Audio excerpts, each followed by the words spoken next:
ये जगह कनाडा में ऐसे लगती है जैसे किसी और प्लेनेट की हो, और फिर भी ये बिल्कुल असली है।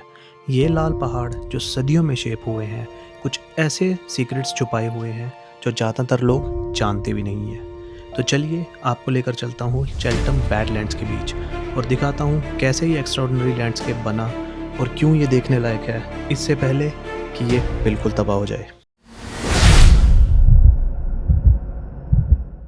Hello everyone, welcome back to yet another video. आज हम जा रहे हैं एक ऐसी जगह एक्सप्लोर करने जिसे बोला जाता है ओंटारियो का ग्रैंड कैनियन। वैसे तो ये जगह मुझे तो फोटोज़ में ऐसा लगता है जैसे कोई मार्स की लोकेशन हो, आउटर स्पेस में किसी जगह पे पहुंच गए हो।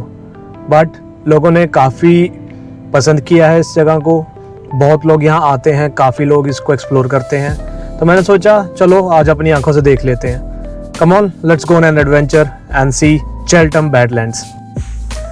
और फाइनली हम पहुंच चुके हैं अपनी लोकेशन पर। पार्किंग यहाँ से है भाई, सामने से एंट्रेंस है, रोड से पीछे पार्किंग में गाड़ी लगाने के बाद अब हम चलते हैं आगे की तरफ देखने की यहाँ पर क्या है। पार्किंग पेड है और आपको रिजर्वेशन स्पॉट बुक करनी पड़ती है, वॉक-इन्स नहीं है।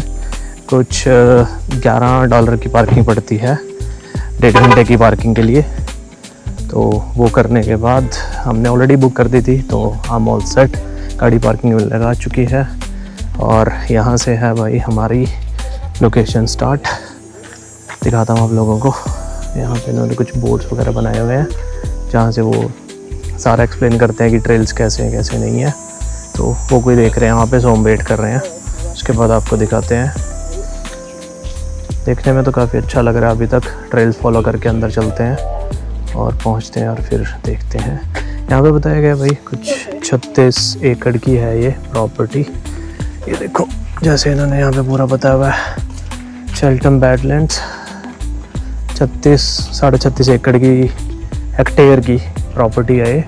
और ये है भाई जो चीज़ एक्चुअली बनी हुई है। हम इस टाइम यहाँ पार्किंग में हैं, हम यहाँ से ट्रेल्स वगैरह फॉलो करके इधर बोर्ड बॉक्स की तरफ जाएंगे और ये कुछ इस तरह दिखता है। तो देखने में तो अच्छा लग रहा है, बट लेट्स सी आगे जाके देखते हैं क्या दिखेगा क्या नहीं दिखेगा। ये भाई ट्रेल्स का सेक्शन स्टार्ट है। मैं यहाँ पे देख रहा था इन्होंने कुछ साइंस वगैरह दिए हुए हैं कि भाई ये चीज़ें अलाउड है, ये चीज़ें अलाउड नहीं है। तो दैट्स गुड, ये हो चुका है। और भाई एक इंटरेस्टिंग चीज़ दिखाता हूँ, यहाँ पे ऐसे शूज़ होते हैं, ये शूज़ को क्लीन करने के लिए है। तो अपने शूज़ तुम यहाँ पे ऐसे क्लीन करो ताकि तुम अंदर कोई चीज़ नहीं लेके जा रहे हो ट्रेल्स के ऊपर, कि तुम्हारे जूतों में कोई ऐसी चीज़ ना हो तुम्हारे शूज़ पे, और कोई ऐसी वैसी कीड़े नहीं हो, मकोड़े नहीं हो, कुछ भी एनी टाइप ऑफ एंजाइम्स जो यहाँ की स्पीसीज़ को ख़राब कर सके। तो this is a very good thing, ताकि एनवायरनमेंट बची रहे, कोई इशू ना हो, बिल्कुल भी कोई डैमेज ना हो। इस चीज़ के लिए हम यहाँ पे देखने आए हैं जो जिस तरफ से सेव किया हुआ है। तो हम निकल चुके हैं भाई आगे ट्रेल्स की तरफ। लो यहाँ से, और ये रास्ता है भाई आगे अंदर जाने का। अगेन नेचर के बहुत क्लोज, एनवायरनमेंट तो अच्छा है। दिन थोड़ा गर्म है भाई, गर्मी है आज, बट इट्स ऑल गुड। काफ़ी सुंदर अभी तक का जो रास्ता रहा हमारा। ड्राइव बहुत प्यारी है यहाँ पे। और अभी हम चले हुए हैं इधर आगे की तरफ देखते हुए, आगे से फॉलो करते हुए ट्रेल्स को। मैं पहुँच गया हूँ भाई इस साइड पे, और यहाँ से आप देखना शुरू हो सकते हो कि ग्राउंड का कलर रेड होना शुरू हो गया है, which means I am very close to the location. तो चलो मैं भाई, ऊबड़ खाबड़ रास्ता है थोड़ा, एज यूजुअल ट्रेल्स हैं तो होगा ही, बट इट्स गुड। ये देखो मिट्टी का कलर लाल होता जा रहा है, इसका रीज़न है सारे का सारा आयरन ऑक्साइड। जो ये पूरी की पूरी ट्रेल्स बनी हुई है, ये है सारी उस पे बोर्ड वॉक पे पहुंचने के लिए। मैं यहाँ पे देख रहा था कि व्यूइंग प्लेटफॉर्म की साइड है। हाँ, ये रहा सामने व्यूइंग प्लेटफॉर्म। तो हमें जाना है उस तरफ। Let's go. तो जैसे कि मैं आपको बता रहा था, जो ये बना हुआ है ना, जो रेड कलर आ रहा है इसका स्पेसिफिकली, वो आयरन ऑक्साइड की वजह से है। मिट्टी के अंदर आयरन ऑक्साइड इतना ज़्यादा है जिसकी वजह से उसका कलर आ रहा है। और ये कोई नेचुरल, ऐसा नहीं है कि ये नेचुरल नहीं है, ये नेचुरल है 100%।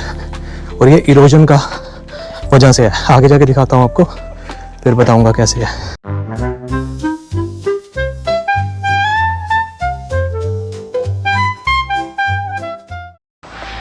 फाइनली ट्रेल कंप्लीट करके हम पहुंच चुके हैं चेल्टम बैडलैंड्स के बिल्कुल पास। आपको दिखाता हूं फर्स्ट व्यू यहां से। Here we go. अब देख सकते हैं अगेन वही रेड कलर और उसके ऊपर जो ग्रीनिश टेंट आ रहा है वो भी दिखाता हूँ आगे, इसका मतलब बताता हूँ पूरा। यहाँ से देखो इन्होंने पूरी फेंसिंग करी है भाई। We can not go inside, हम अंदर वॉक नहीं कर सकते। उसका भी रीज़न अभी दिखाता हूँ आप लोगों को कैसे। ये इनिशियल व्यू था, इधर से जाके हम आगे बोर्ड वॉक है उसकी तरफ चलते हैं जहाँ पे व्यूइंग प्लेटफॉर्म है पूरा। और उससे पहले आपको एक चीज़ दिखाता हूँ यहाँ पे। और यहाँ से आप लोगों को ये दिख रहा होगा जो कलर है। अब देखिए यहाँ पे इन्होंने लगाया हुआ है please help save the badlands. उसका रीज़न ये है कि लोग यहाँ पे बहुत चलने लग गए थे। ये प्लेस बहुत फेमस हो गई थी अराउंड 2000s। तो लोगों ने यहाँ पर उस टाइम फेंसिंग वगैरह कुछ नहीं थी, so you could actually walk on this. तो लोग अंदर जाते थे, फ़ोटोज़ वगैरह खींचते थे, जिसकी वजह से क्या हुआ, बहुत जल्दी इरोजन होना शुरू हो गया। ये बहुत ज़्यादा ख़राब होने लग गया था, टूटने लग गया था। तो उन्होंने इसको बंद कर दिया। तो वो यहाँ पे उन्होंने देखो लिखा भी हुआ है इस साइड पे, दिखाता हूँ। Human activity on the badlands is eroding the sensitive red shale. तो जो ये सरफेस है ये ख़राब होने लग गया था, तो इन्होंने ये पूरी फेंसिंग कर दी थी। 2015 में बिल्कुल बंद हो चुका था, तो उसका बिल्कुल भी एक्सेस नहीं था। सो 2015 के बाद इन्होंने 3 साल लगाए इस पर। 2018 तक इन्होंने इसको पूरा फेंस्ड आउट किया और ये व्यूइंग प्लेटफॉर्म बनाया यहाँ पे कि आप लोग यहाँ पे आओ, इसे देखो, इन्जॉय करो, बट आप अंदर नहीं जा सकते। जैसे कि अब आप यहाँ से इसका पूरा व्यू देखिए व्यूइंग प्लेटफॉर्म से। भाई ऐसा लगता है कि मैं एक अलग ही दुनिया में आ चुका हूँ। मार्स की तरह लगता है ये। बेसिकली ये जो एनवायरनमेंट है जैसी ये दिखती है, ये यूटा में और एरिज़ोना टाइप का जो एरिया है यूएस के अंदर, वहाँ पे ऐसे सर्फेसेस होते हैं, पर अब नहीं है। यहाँ पे नहीं है बिल्कुल भी, पर यहाँ पे दिखते हैं। So it feels unreal. बहुत डिफरेंट चीज़ है यहाँ पे, बहुत डिफरेंट वे में लगती है। इन्होंने अगेन यहाँ पे थोड़ी फॉर्मेशंस वगैरह बताई हुई हैं, थोड़ा इन्फॉर्मेशन दिया है कि कैसे बनी थी कैसे नहीं। तो जो ये पत्थर है, मिट्टी है, बेसिकली क्ले है ये। तो ये जो है ये क्वींसटन शेल बोला जाता है इसे, इस पूरे जो है कलर। तो क्वींसटन शेल है, इसमें बहुत पतले पतले सिल्ट स्टोन और सैंड स्टोन के पीसीज हैं अंदर, जो इसके अंदर आप देखोगे। ठीक है, वो दिखेगा नहीं बट क्योंकि वो मिट्टी बनी हुई है उसके ऊपर, पर इसके अंदर जो है वो चीज़ है। तो ये जो बना था रफली, ये बना था कुछ 450 मिलियन ईयर्स पहले। सो रफली अगर उसे बोला जाए तो 45 करोड़ साल पहले ये बना था, जो ये बनना शुरू हुआ था। पर ये जो दिखा है, ये जो मिला है, ये 1900 के आसपास मिला था। क्योंकि तब क्या हुआ था, जैसे लोगों के वो आते थे ना, जानवर आते थे चरने, घास खाने या कुछ भी, तो उन्होंने क्या किया था, ये पूरे का पूरे एरिया में वो जैसे चरते थे ना, तो वो ख़राब हो जाता था। तो उन्होंने वो पेड़ टूट गए, वहाँ से घास उखड़ गया, तो वो इरोजन स्टार्ट हो गई। मिट्टी ऊपर का जो टॉप लेवल था वो गिरना शुरू हो गया, ख़राब होना शुरू हो गया। तो उसकी वजह से ये बाहर निकलना शुरू हुआ। और लोगों को जब ये देखा तो लोगों को ये और अच्छा लगा, तो लोगों ने यहाँ आना शुरू किया। ये बहुत फेमस होता गया धीरे धीरे करके। आप देख सकते हो यार, बहुत ही डिफरेंट पर्सपेक्टिव, डिफरेंट व्यू बन जाता है। तो लोगों में काफ़ी फेमस हुआ। आप कलर्स देखो यहाँ पे, फ़ोटोज़ बहुत अच्छी आती हैं। अभी तो जैसे ये पूरा देखो पीछे बिल्कुल ग्रीनरी है क्योंकि समर चल रहा है। अभी फॉल आएगा तो यहाँ पे कलर्स चेंज हो जाएंगे, पूरे के पूरे कलर्स किस तरह हो जाएंगे, ये सारे का सारा ग्रीन, येलो ऑरेंज, तो ये और ज़्यादा उभर के आते हैं, जैसे कहते हैं ना कलर्स, तो ये और ज़्यादा अच्छा लगता है। तो इस वजह से लोगों की बहुत भरमार आने लग गई यहाँ पे, तो ये बहुत डैमेज हो गया था। तो इसको सेव करने के लिए, जैसे मैंने पहले बताया, 2015 में पूरा क्लोज ऑफ किया, 18 तक इसको रेनोवेट किया, इस पे ये बोर्ड्स बनाए देखने के लिए, फेंसिंग वगैरह करी ताकि यहाँ पे इशू ना हो, हम इसको प्रिजर्व कर सकें, क्योंकि ये बहुत यूनिक है यहाँ के लिए। यहाँ पे ये चीज़ नहीं होती, और अगर इसका यहाँ होना is a very very rare phenomenon. तो उसके लिए इन्होंने बहुत अच्छे से इन्होंने किया। तो इन्होंने और भी चीज़ें बताई हैं यहाँ पे, देखो कि 450 साल पहले मोस्ट ऑफ नॉर्थ अमेरिका जो था एक शैलो ट्रॉपिकल सी की वजह से कवर्ड था, तो उसमें कोरल रीफ्स भी थे, माउंटेन रेंजेस भी थी। उसी की वजह से 450 साल पहले तो वो हुआ, जिसमें आयरन रिच मड और सैंड थी, जो कि रीज़न ये दिखता है, ये जो रेड कलर है, ये दिखता है, रेड कलर जो स्पेसिफिकली आ रहा है वो आ रहा है आयरन ऑक्साइड की वजह से। और उसके बाद 450 साल पहले वो समुद्र तल था, जिसको बोलते थे ऑर्डोविकियन सी। ऑर्डोविकियन सी से ये पूरा एरिया कवर होता था। तो जब वो कवर हो जाता था तो उसमें था आयरन बहुत ज़्यादा था उस मिट्टी के अंदर, उसके पानी के नीचे सतह पे। तो उसके बाद जब वो 450 साल पहले के टाइमलाइन पे आए, उसके बाद हम आगे आए, उस टाइमलाइन के बाद हम पहुँचे हैं 250 मिलियन ईयर्स अगो। तो उस टाइम पे क्या हुआ, रीशेपिंग हुई रॉक की। जो समुद्र तल था वो बहुत बार ऊपर गया, नीचे गया, ऊपर गया, नीचे गया, तो उसकी वजह से ये फॉर्मेशंस आनी स्टार्ट हो गई, यहाँ पहाड़ बने और चीज़ें बनी। और ये जो आयरन रिच मिट्टी थी वो ऊपर सतह पे आ गई अपने नीचे से, तो फिर ये बन गया ये एरिया। और उसके बाद कुछ 10,000 साल पहले इंडिजिनियस लोग जो इस एरिया में रहते थे, जो यहाँ के नेटिव्स थे कनाडा के, वो यहाँ पे आके बसे। उन्होंने ये देखा, उनके लिए इनका अलग महत्व होगा भाई, जो यहाँ पे लिखा हुआ है। तो उन्होंने यहाँ पे बसना स्टार्ट किया, क्योंकि ये आयरन रिच मिट्टी है, तो यहाँ पे उपजाऊ ज़मीन है, तो ये काफ़ी ज़्यादा वो उन्होंने यूज़ करी होगी आपस में। बट आप देख सकते हो अगेन बहुत बहुत सुंदर व्यूज़ हैं यार यहाँ के, इट्स वेरी नाइस। यहाँ पे जो इंडिजिनस लोग थे, जो यहाँ के कनाडा के जो नेटिव्स थे, जो पहले के जिनका ये ज़मीन थी, ये सेटलर्स के आने से पहले, यूरोपियंस के, बाकी लोगों के आने से पहले, वो लोग इस एरिया में रहते थे। वो यहाँ पे अपनी जैसे कि हंटिंग करते थे, फिश गैदर करते थे, तो वो इसी एरिया में रहते थे, इसके आसपास रहते थे, तो वो अपनी चीज़ें करते थे यहाँ पे।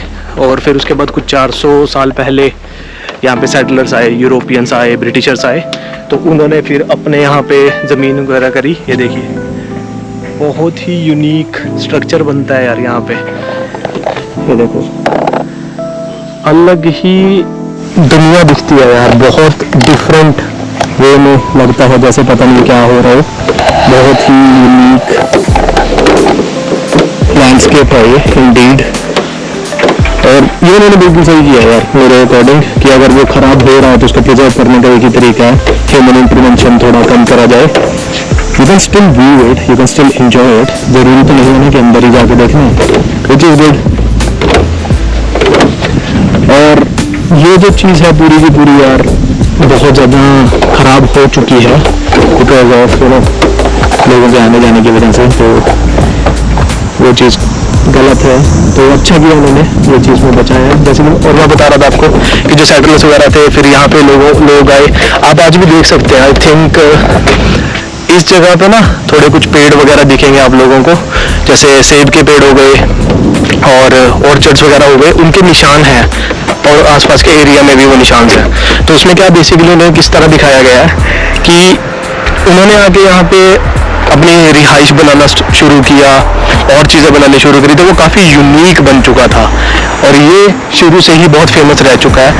और आप देख सकते हैं यहाँ पे बहुत ही लाइक आई एम अमेज्ड कि यार एक पूरे शहर बहुत पास है यहाँ से, ज़्यादा दूर नहीं है शहर के इतने पास एक इतनी यूनिक जगह होना is a very rare phenomenon, जैसे मैं आपको पहले बोल रहा था, और इसको प्रिजर्व करना इज़ वेरी वेरी नेसेसरी। तो I feel this is really good, जिस तरह से इन्होंने यहाँ पर अडेप्ट किया है कि लोग तो आएंगे, और इट्स बेटर कि हम उनसे इंटीग्रेट होके हम इस चीज़ को बचा के रखें, तो वो काफ़ी अच्छा लगेगा। So that's very good. Again ये रहा व्यू यहाँ से, बहुत सुंदर यार। जैसे कि मैं आप लोगों को बता रहा था कि इसका नाम है चेल्टम बैडलैंड्स। बैडलैंड्स का जो एक वर्ड जो बना है, जो इसका मतलब बना है, वो मतलब इस वजह से बना है कि ये एक सॉफ्ट पत्थर है जो पानी और हवा और मिट्टी की वजह से, हवा की वजह से जैसे पानी चलता है, जो भी होता है, इरोजन होती है ऊपर से, तो वो ख़राब हो जाता है, बिल्कुल वो बिल्कुल टूट जाता है, इरोड हो जाता है आगे, तो उसकी वजह से उसको बैडलैंड्स बोला जाता है। वो स्पेसिफिकली इस वजह से बोला जाता है। और जो आप ये देख रहे हो, जो इसका ये जो लाल कलर है, ये बेसिकली आयरन ऑक्साइड की वजह से है, जिसको हिंदी में अगर आप कहो तो जंग लग गया किसी चीज़ को, तो वो रस्ट है, वो आयरन ऑक्साइड की वजह से बना जाता है, ठीक है। और आप लोगों को एक चीज़ दिखाता हूँ इस पर, और अगर कहीं पास से दिखा सकूं तो काफ़ी अच्छा रहेगा। हाँ, यहाँ से देखिए, ये जो आपको यहाँ पे एरिया दिख रहा है, ये तो देखो पूरा रेड है, और यहाँ पे जो ये चीज़ दिख रही है, आई डोंट नो कि कलर कितने अच्छे से आएगा, बट ये जो कलर है ये ग्रीनिश शेड में है, जैसे ग्रीनिश ग्रे हो जाता है ना, आप देख सकते हो जो ये बीच बीच में ये निशान बने हुए हैं सारे के सारे, ये ग्रीनिश ग्रीन ग्रे शेड जो है, ये है जो नीचे से पानी निकल रहा है, धरती के अंदर पानी है, वो जो पानी जब इस आयरन को बाहर खींच रहा है तो वो इस तरह से बन रहे हैं, ये उसके निशान हैं जो ग्रीनिश ग्रे शेड से बनी हुई है। तो अगेन काफ़ी इंटरेस्टिंग वे में, scientifically it's a very important place. 45 crore साल पहले ये चीज़ बननी शुरू हुई है और आज हम इसको एक्सपीरियंस कर सक रहे हैं, तो it's a very very good conservation area, I would से, कि ध्यान से रखा जाए इस चीज़ों को यार, ख़राब ना की जाए। ये नेचुरली एक्सपोज नहीं हुआ है, लोगों की वजह से एक्सपोज हुआ है ये, जैसे डिफोरेस्टेशन, पेड़ काट दिए, ओवर ग्रेजिंग, जानवर छोड़ दिए, वो खाते गए एक एरिया में से, तो घास खाते गए, तो उस वजह से ये चीज़ें नीचे से बाहर आ गई हैं। उससे पहले कोई नहीं जानता था कि यहाँ पे कैसा है, ये 1900 के आसपास हुआ है ये सारी चीज़। और जब एक बार ऊपर से वो वेजिटेशन थी, वो सारा कुछ था, वो निकल गया, वो नहीं दिख रहा था उसके बाद, कि वो प्रोटेक्टिव लेयर ख़त्म हो गया, उसके बाद नीचे से जो चीज़ें थी वो बाहर आई, और फिर वेदर ने अपना काम किया, पानी, रेनफॉल, विंड इरोजन, सब ने अपना अपना एलिमेंट निभाया और इसको ख़राब करते चले गए, और ये बढ़ता चला गया। और उसके बाद जब ये फेमस हुआ तो अगेन लोग यहाँ आने लग गए। उस टाइम पे यहाँ पे कुछ नहीं था और कोई प्रोटेक्टिव लेयर्स नहीं थे, कोई कुछ नहीं था, तो उसकी वजह से और ज़्यादा यहाँ पे इरोजन हुई। बट होपफुली गवर्नमेंट ने बहुत सही काम किया कि उन्होंने इसको बोर्ड वर्क्स वगैरह बनाई, क्लोज ऑफ किया, अच्छा रहा, तो that was a good thing. जैसे मैंने आपको बताया था ना कि यहाँ पे सेब वगैरह के ऑर्चर्ड्स वगैरह हैं, तो ये देखो मेरे को पेड़ दिखा है, मैं दिखाता हूँ आप लोगों को, एक्सटेंड कर दूँ ज़रा कैमरा, और ये देखो ये सारे सेब के पेड़ हैं, यहाँ पे डिफरेंट सेब लगे हुए हैं, छोटे छोटे सेब, तो देख सकते हैं आप लोग। और भी हैं यार आगे, मैंने देखे अभी नोटिस किया, पर यहाँ पे देखो ये पूरा भरा पड़ा है, ये वाला ना जो पेड़ है पूरा सेब से, रेड कलर के छोटे छोटे सेब है यहाँ पे, nice. So guys, this was Cheltenham Badlands. आज हम करते हैं अपनी वीडियो को यहीं पे ख़त्म, एक अच्छे नोट, एक अच्छे मैसेज के साथ।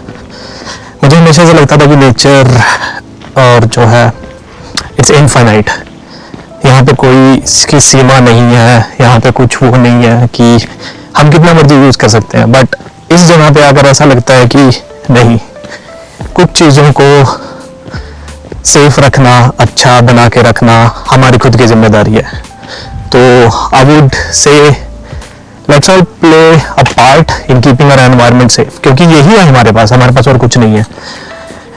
एक चीज़ जो डिस्ट्रक्शन से बनी है वो इतनी सुंदर है, इतनी यूनिक है कि मैं क्या बताऊं, और फिर उस चीज़ की इतनी डिस्ट्रक्शन हो चुकी है कि उसको फिर सेव करना पड़ा, which is very very interesting to me, but again I'm very happy कि यहाँ पे गवर्नमेंट ने, लोकल अथॉरिटीज़ ने एक अच्छा जिम्मा उठाया है कि हम इस चीज़ को सेफ रखना चाहिए, हमें इस चीज़ को बरकरार रखना चाहिए ताकि आने वाली जनरेशन्स भी इस चीज़ को एंजॉय कर सकें. So this was my message for today. I hope आप लोगों को ये वीडियो अच्छी लगी होगी.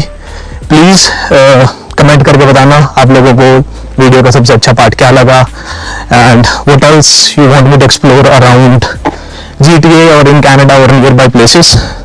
मैं ट्राई करूँगा कि जल्दी से जल्दी वो चीज़ आपके आगे लेकर आई जाए. इन एनी केस मिलते हैं अगली वीडियो में. Please like, comment, share and subscribe. Everything helps at this point. जैसे जैसे चैनल ग्रो होगा मैं आपके लिए और नए एडवेंचर्स लेके आ पाऊँगा और नई लोकेशंस लेके आ पाऊँगा. So I feel let's connect again soon in some new adventure. See you in the next video. Take care guys.